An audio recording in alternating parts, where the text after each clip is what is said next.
Aloha! What goes into crafting the instruments that fill our world with music? And you covered the holes, man. You did. You got the low G there as well. Welcome to The Instrument Makers, a new YouTube series where we visit diverse instrument workshops, Oh, this blade's not very sharp. That's very annoying. explore the artistry and techniques of master craftsmen, I'm going to credit this. This is David's upgrade. and share the fascinating stories and insights we discover along the way. We'll try it. In this episode, I am in Honolulu, Hawaii, where I am honored to meet Mahi La Pierre, an educator and an artisan who makes the ʻUkēkē. While other string instruments associated with Hawaii, such as the ukulele and the lap steel guitar, were influenced by the European colonizers, the ʻUkēkē is the only true indigenous Hawaiian string instrument. Mahi has made it his life's mission to revive this instrument, and he's invited us to share in his journey. We'll explore the ʻUkēkē's history, learn about Mahi's craft, and even try our hand at playing. But first, as is customary in Hawaiian culture, we begin with a blessing. So ʻAwa, I'll show you the plant later. This is the root. This is the root of the plant. First one, I'm gonna give to the pond. Oh. So it's kind of like respecting the aina before we partake. I'm just gonna give some to the water here.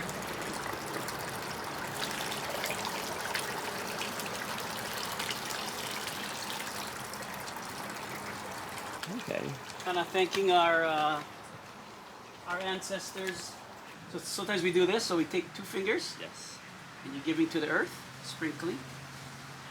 You're gonna do it again, and you're gonna give to the gods of the above. And then you drink.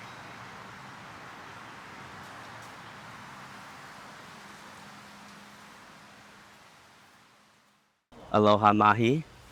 What is your full name? My full name is Lance Jensen Mahi La Pierre. Okay. So I'm a product of the native people of Hawaii, the immigrants, and war soldiers that have come. So I'm Hawaiian, Chinese, Filipino, Irish, with a French name because Wow. of a remarriage.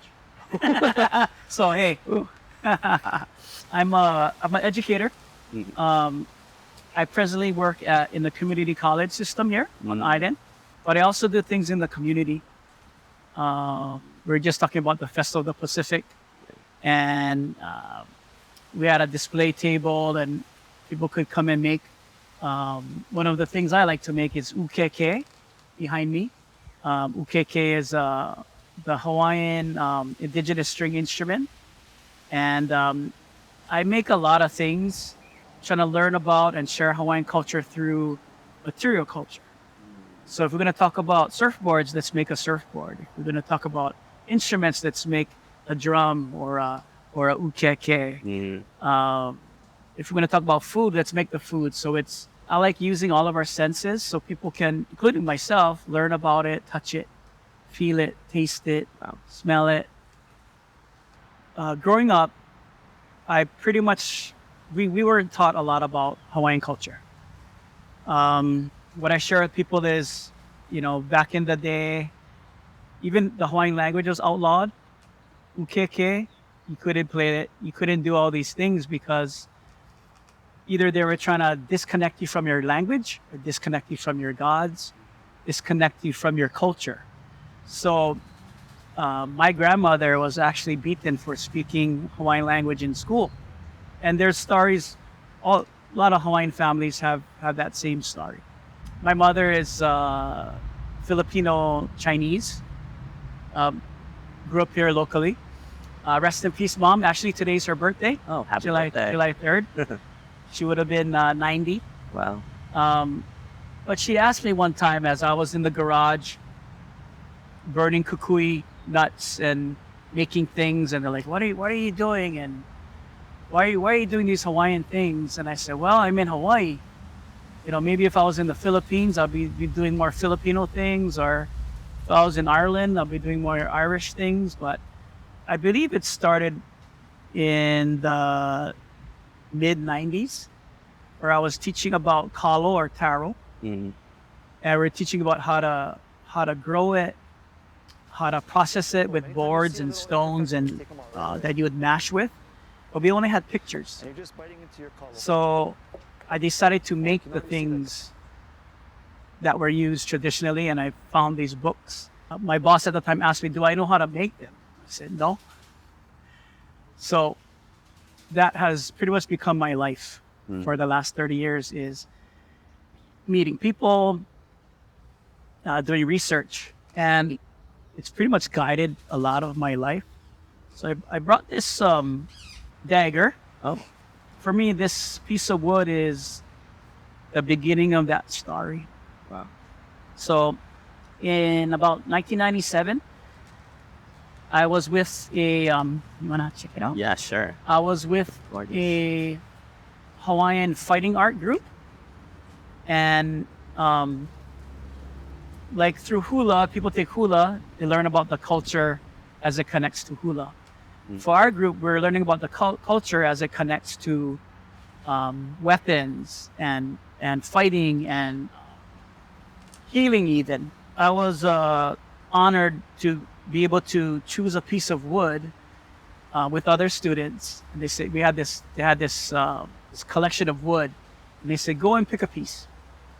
So this piece, as you can see, is there's bugs, there's all these things going on, and it was more like maybe this shape, of course, but longer. I chose it, and then when I walked out of the container it was in, they told me, oh, that's uhiuhi, and it's very rare. So I started doing research on it, and I found that there are only like 3 trees left on this island, and that ʻUkēkē were made out of this, as well as weapons, house posts. I believe the leaves and the fruit is used for healing. Okay. So uhiuhi and this piece of wood started this 30-year journey, which I'm still on. But anyway, the uhiuhi and all the things that is made from it or were made from it, I tried to make. I actually didn't work on the wood for 2 years, at least 2 years, maybe 3 years, because I know it was so rare that I didn't want to touch it and make a mistake. So I used other woods, invasive woods, more common woods. Yeah, I call this the ancient one. It just has guided and inspired me through this journey to get to ʻUkēkē. I'm mostly self-taught. I've had friends and mentors that have helped along the way, but I like the research. I like the trial and error. Yeah. I like doing it with other people, and they can go through, or we can both taste like, oh gosh, we have power tools and our ancestors had stones and we can't do it. Gotcha. And then not that I didn't have respect for them, you gain more insight into how much you don't know. Nope. It was just me first looking up uhiuhi. Yeah. And the different things. So mostly it was books. And when I started 30 years ago researching uhiuhi, people didn't know what that was. Today they do. Why don't I show you my first ʻUkēkē first. So this one is made out of sandalwood, and it was a dead branch, and I brought it home, and I was like, I'm not gonna cut it. So this is my first one. Wow. Here, I'll let you check that out. Thank you. And then this is my first uhiuhi ʻUkēkē, which is from a garden. So this was a garden. So this is how the tree looked. Yeah. And I just cut it in half, and then I made this one. If I said ʻUkēkē, Yeah. so say it with me, ʻUkēkē. ʻUkēkē. So ʻUkēkē is a bird. It means to quiver or shiver. But if you say ʻUkēkē, it's the instrument. ʻUkēkē versus ʻUkēkē. Is it just slower and elongated? Well, these glottal stops or kahakos elongate the vowel. Oh. Even in a song that I'm going to show you later, Okay. it's talking about the bird, not the instrument. Oh. Yeah, so we say ʻUkēkē versus ʻUkēkē. When you go to in one of the Bishop Museum books, Arts and Crafts of Hawaii, it talks about a ʻUtete from Marquesas. They were colonized as well. So ʻUkēkē, ʻUkēkē, that's really close. So they believe that the connection was maybe, it was a 3-foot long instrument with 1 string. Yeah. And then maybe in Hawaii, it morphed into a 3-string shorter instrument. So what I've read is that most musical bows evolved from the bow and arrow. Yeah. And over time, they got changed. I'm not a linguist, but I've searched enough to think that it's so close that maybe those who named the ukulele may have known of this. Yeah, so the making of the instrument is not difficult. So I looked in books, and some have a curve like this. Yeah. And then some are more flat. This one still has a curve. But some have, like my first one, I had to put a spacer in. I see. I matched them up. I used to have an ivory one down here. Supposed to be a whale tail. So in one of our creation chants, it talks about the ʻAwa, or the iliahi, wood, the tree, and the palawa, the whale. So this was to embody that one line in that creation chant about how they're connected. Something from the aina, or land, and something from the ocean being connected. But yeah, this is very flat. The hardest part was figuring out how to string it.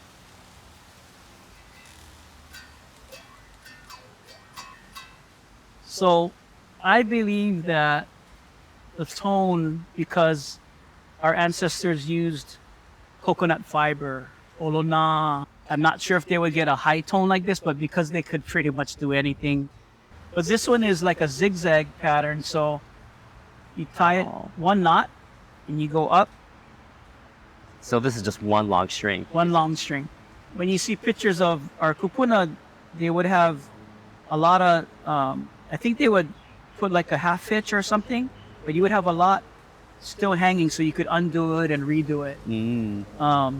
Some have 3 separate strings. Okay. But I've kind of stayed with the 1 string, but 3 different tones. Yeah. Is it on purpose? It's 3 different tones, or it just happened to be whatever you find it to? First, it was on mistake, or just how it happened. But then when I looked at Helen Roberts' ancient Hawaiian music book from the 20s, 1920, she talked about a triad. So there's a line, I can teach you a song later. There's one line that goes lauwa'e o makana. So I'll just play that over and over. Okay. So I'm using my mouth and tongue to create shapes. In the I think it was the 70s, Palani Vaughn, musician and historian, came up with, wrote several songs that we would hear on the radio growing up as kids. And there was this twang in the background. And it was this instrument. Oh. Because he did his research and was trying to bringing back things of King Kalakaua's time. And when I heard that, I didn't know what it was, but when I did my research, I was like, oh, that's what that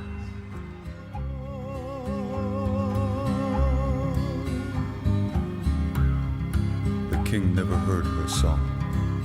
He had died in San Francisco.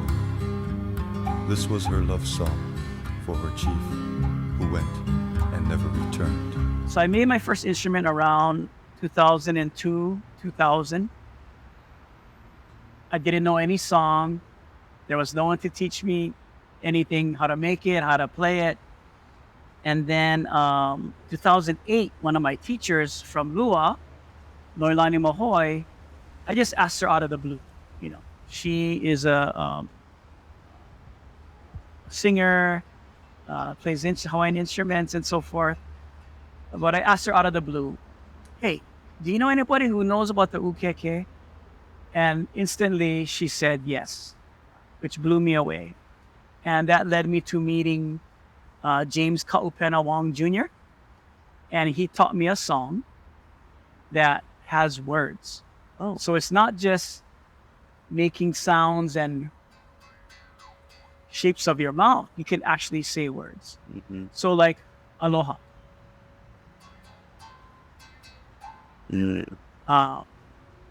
Kaniwai. Maybe a W might be hard.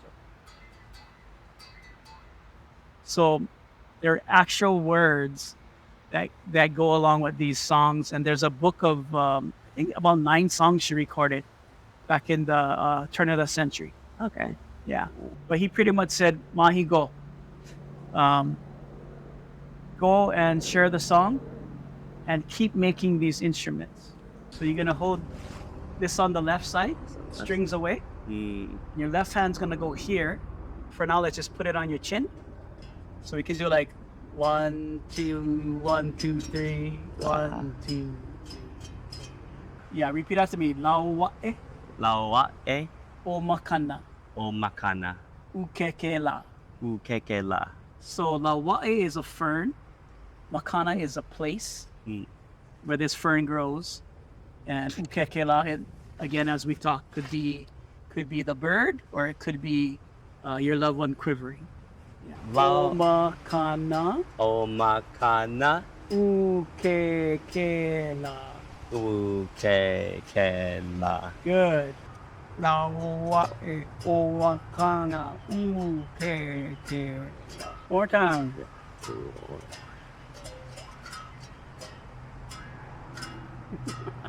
Oof. Yeah. I guess for me, a dream would be to make some kind of album or CD or video that will help this live on. Because, like I said, even the most knowledgeable people about Hawaiian culture, this wasn't something passed down. And of course, I don't know everyone. There may be people that I don't know that are still doing this. So when you look up this instrument, what little you'll find talks about courtship, lovemaking. They would call them mea ho'ipo'ipo. Yeah, things for courtship, like nose flutes. To impress the other person. Yeah, yeah. And it's very intimate. What I've come to know is that it was way more than that. So there is a song. I found it on the internet. The last name, the person who wrote it is Makekau. And the song is called Peku Peku Iki. Okay. Peku Peku Iki means to kick. That doesn't sound that romantic right now, right? So Peku Peku Iki was the name of a flagpole that was at Iolani Palace. Adjacent was a monkey pod tree called Kanikawepa, the sound of the whip. It was about soldiers being beaten. Wow. It was a ʻUkēkē song written about soldiers being beaten on Iolani Palace grounds. And another family, Kanakawale family, there was a hula journal that came out in the 70s, and they wrote that their great uncle would play this instrument before fishing, before a certain rain, maybe 3 in the morning. Just these 3 examples makes me think that this was like other instruments. It would run the gamut of human existence and experience. Probably the turn of the century it was dying, about 1900. So different instruments were brought in, louder instruments. This is a more personal instrument. I believe it was Nona Beamer in her writing date. He said the missionaries called this the devil's instrument. Oh. So you demonize something because it connects them maybe to their gods, or it had to do with courtship. And I think this was pushed down in a way. That's tragic. And that's why people very versed in Hawaiian culture today may not know what this is. People that are interested in indigenous things, things of old, things of very simple look, but high technology and physics, And if you're interested in Hawaii and perpetuating things that are not so well known and keeping them going, this might be an avenue for you to learn more about. And I'm hoping that more people would want to learn to make these and play these and write songs about them, so it can continue just like any other. I've written a couple, not many. Okay. So one is about my mom, and we're in the area that way is called Maunalua, also known as Hawaii. And there's two mountains, Maunalua, two mountains. And she used to walk up and down this one mountain. And my nickname for her was Holo Holo Irene. So it's about her. I think I could play a part of it if I remember some of it. But today's her birthday, so I'll try. So pretty much it's the word holo holo, which means to travel. And kind of forget some of the words, but I'll just do holo holo.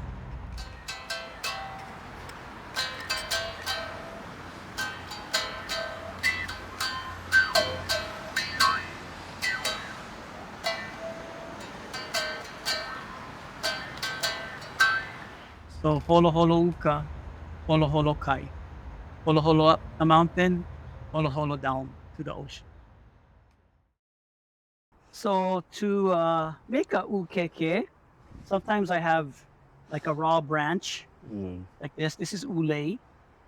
And sometimes I'm lucky enough to have something maybe that I bought or somebody shared with me that's, like more of a piece of wood that's already, dimensioned already. So I start with something like this or this, and then I draw on the peva,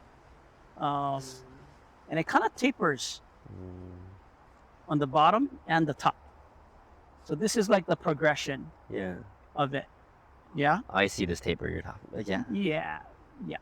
Like I said, I use hand tools like saws, hand saws, and then a rasp and files. So if I were to try and shape a little bit for you right here, pretty much this kind of motion. So you're creating a beveled edge on the bottom. That's the side that's going to be on your mouth, and the top is flat. Yeah.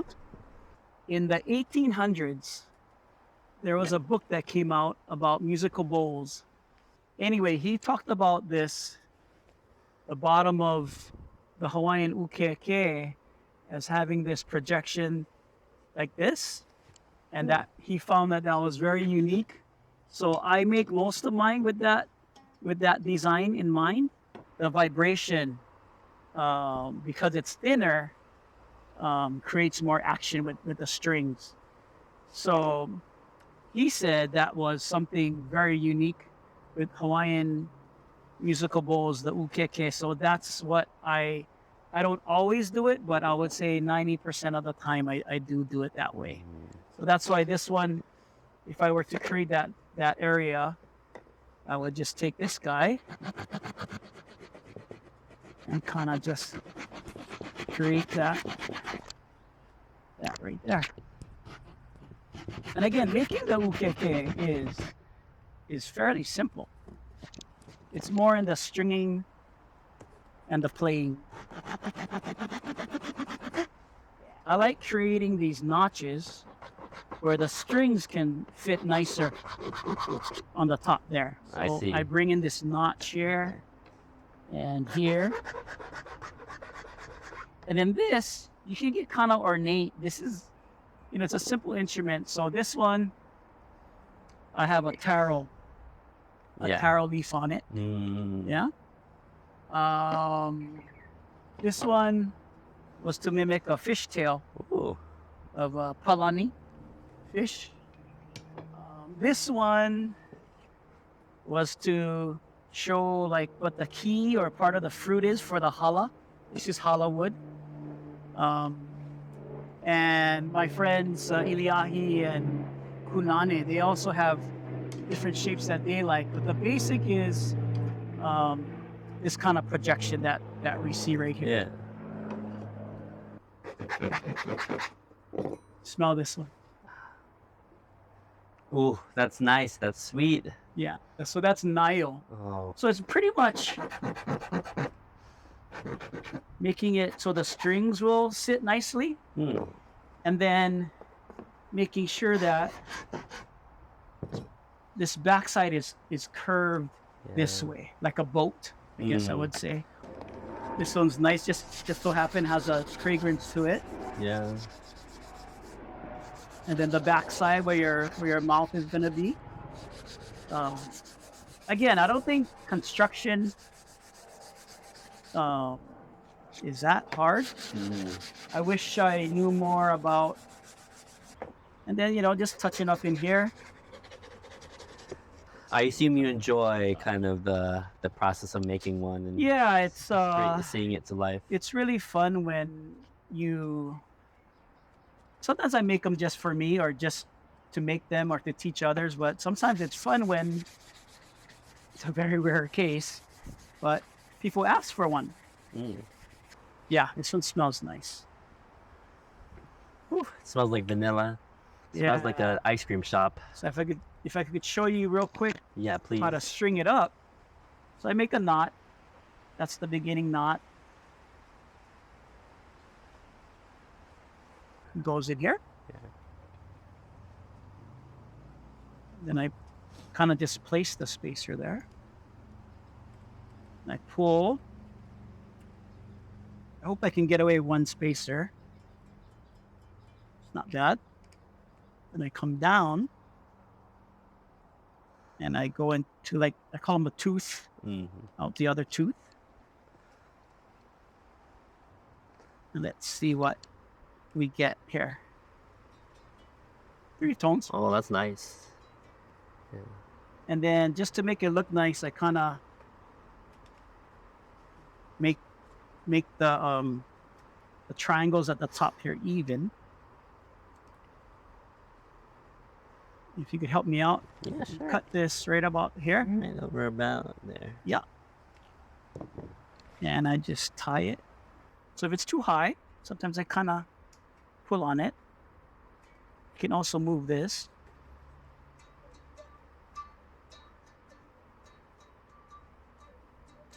Not bad.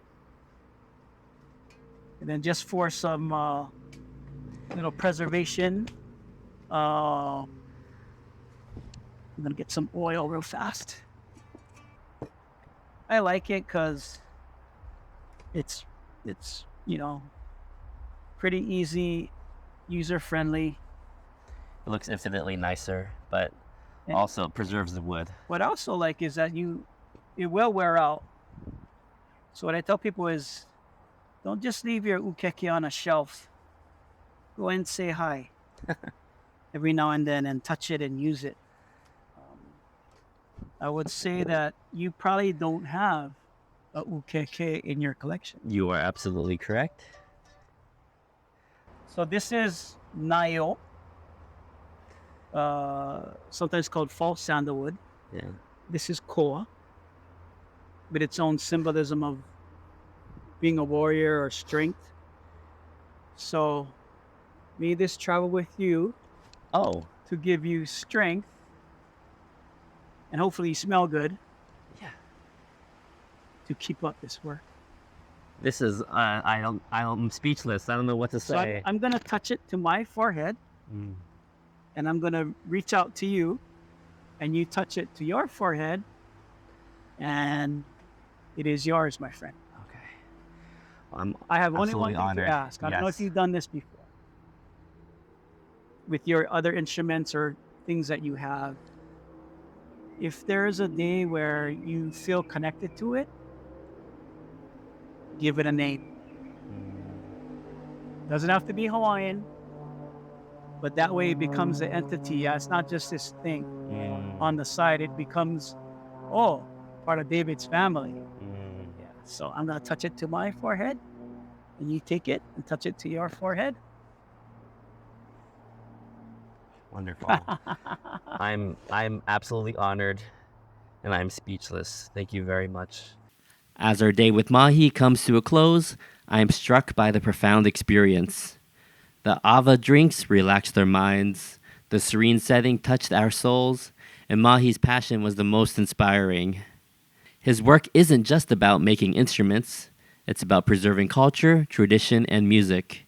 Be sure to subscribe to more episodes of The Instrument Makers, where we'll continue to shine a light on the incredible people behind the world's most unique and beautiful instruments. We'd love to hear your thoughts in the comments. What fascinated you most about the ʻUkēkē? Do you know any other rare instruments we should feature? Mahalo for watching.